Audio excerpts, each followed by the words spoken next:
गणपति से जुड़े मिथकों में छिपे गूढ़ अर्थों को समझना है जरूरी। गणेश शुभांकर हैं, विघ्नहर्ता हैं, कुशल प्रबंधक हैं, आदि लेखक हैं, सृष्टि के पहले लिपिकार हैं, शास्त्रों के ज्ञाता हैं। रिद्धि और सिद्धि उनकी पत्नी हैं, शुभ, समृद्धि और लाभ उनकी संतानें हैं। बुरी नजरों के वे दुश्मन हैं, लोक में सबसे ज्यादा उनकी व्याप्ति है। वे प्रकृति प्रेमी हैं, दूब घास से प्यार करते हैं, पर्यावरण प्रेमी हैं, इसलिए मोर, सांप, चूहों के साथ रहते हैं। चित्रकार और मूर्तिकार सबसे ज्यादा उन्हीं पर प्रयोग करते हैं। वे गणनायक हैं, गणपति हैं। तिलक महाराज ने जब सामाजिक क्रांति की सोची तो गणपति के लोकाधार को देखते हुए उन्हें ही जरिया बनाया, क्योंकि गणेश लोकप्रिय और सर्वप्रिय देवता हैं जिन्हें सभी जातियों, वर्गों और समुदायों के लोग मानते हैं। हमारे शास्त्रों और परंपराओं में गणेश का अर्थ विघ्न बाधाओं के समूल नाश से है। मनुष्य जीवन भर शुभ और अशुभ के बीच की फिसलन वाली सड़क पर संतुलन बनाते दौड़ता रहता है। ये संतुलन ही गणेश है। शिव और पार्वती के पुत्र गणेश प्रकृति की शक्तियों के एक विराट रूपक हैं। इस रूपक के लिए असंख्य मिथक हैं। देखने में सब कुछ अजीब है, लेकिन उनमें गहरे अर्थ छिपे हैं। उनके रूप में प्रकृति और मनुष्य के बीच संपूर्ण सामंजस्य का एक आदर्श प्रतीक गढ़ा गया है, जो जीवन प्रबंधन की मिसाल है। कुंवारे गणेश बैरागी हैं, विवाहित गणेश गृहस्थ जीवन के प्रतीक हैं। दक्षिण में उन्हें कुंवारा और उत्तर भारत में शादीशुदा मानते हैं। छात्र से लेकर बुजुर्ग तक गणेश जीवन के हर चरण की जरूरतों के देवता हैं। वे इकलौते देवता हैं जो ज्ञान की देवी सरस्वती, ऐश्वर्य की देवी लक्ष्मी और शिव के कारण शक्ति तीनों के निकट हैं। गणेश की शारीरिक संरचना की भी एक दार्शनिक दृष्टि है। उनका मस्तक हाथी का है, चूहा उनका वाहन है, नंदी उनका मित्र और अभिभावक, मोर और सांप परिवार के सदस्य हैं। पर्वत आवास है, वन क्रीड़ा स्थल, आकाश तले निवास अर्थात छत नाम की कोई चीज नहीं है। उनका प्रचलित रूप गढ़ने में नदी की बड़ी भूमिका रही है।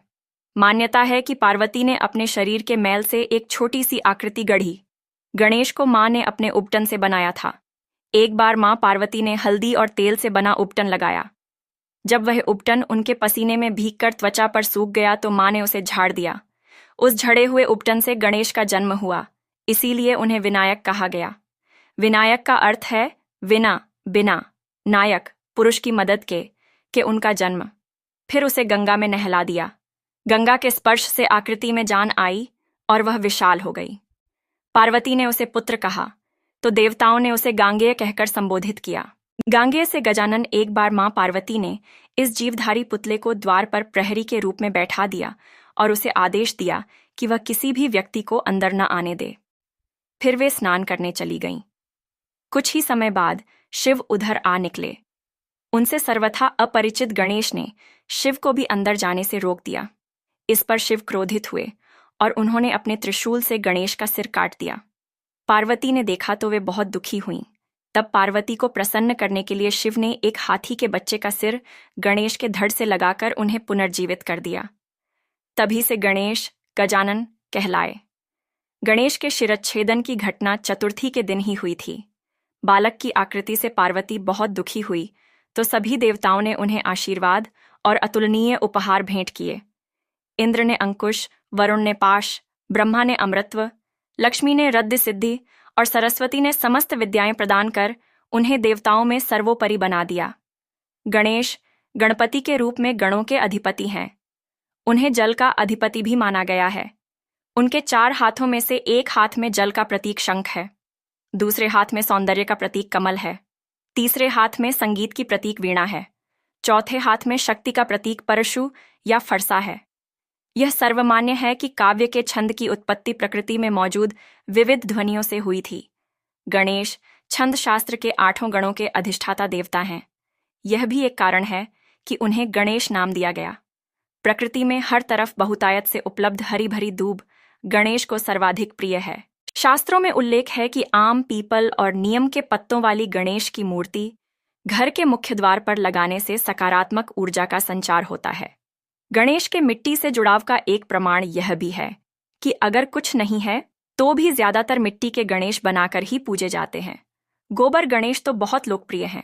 गणेश के प्रति सम्मान का अर्थ है कि प्रकृति में मौजूद सभी जीव जंतुओं, जल, हवा, जंगल और पर्वत का सम्मान। उन्हें आदि देवता, देवताओं में प्रथम पूज्य और आदि पूज्य भी कहा गया है। किसी भी शुभ कार्य का आरंभ करने के पहले उन्हें पूजने की परंपरा है। गणेश जी को वक्रतुंड कहा गया है, यानी जिनकी सूंड मुड़ी हुई है। गणपति की प्रतिमाओं में कहीं कहीं उनकी सूंड बाईं ओर और कहीं दाईं ओर मुड़ी मिलती है। बाईं तरफ मुड़ी सूंड की मूर्ति घरों में और दाईं तरफ मुड़ी सूंड वाली मूर्ति मंदिरों में स्थापित होती है। शरीर का दायां हिस्सा आध्यात्मिकता से जुड़ता है, इसलिए तांत्रिक परंपरा में सूंड दाईं ओर होती है। शरीर का बायां हिस्सा हृदय यानी भौतिक वास्तविकता से जुड़ा होता है, इसलिए घर में रखने वाली मूर्ति की सूंड बाईं ओर होती है। यह वैदिक परंपरा का प्रभाव है। प्रकृति ही गणेश।